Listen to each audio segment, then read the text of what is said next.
प्रणाम दोस्तों, बिंदु झा सरस्वती संगीत में आपका मोस्ट वेलकम है, स्वागत है। आज मैं मैथिली सोहर गीत आप सबसे शेयर करने वाली हूँ। आप सबको अगर अच्छा लगे तो सपोर्ट करें, ठीक है।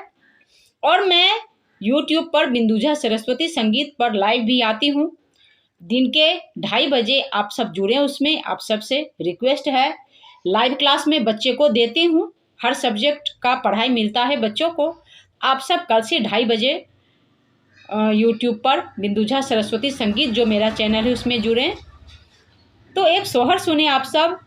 धन धन भाग ललन मातुली हला, जनमुआ हो ललना उतरल, हमरे अंगन माँ गगन माँ के चनमा हो ललना उतरल, हमरे अंगन माँ गगन माँ के चनमा हो। माई अकेली सुलावेली, बाबू के खिलावेली हो।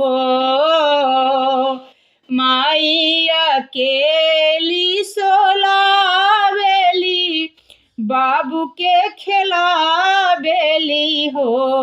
बबुआ आचरा में भरी भरी तोहरा सोहर बासुना बेली हो।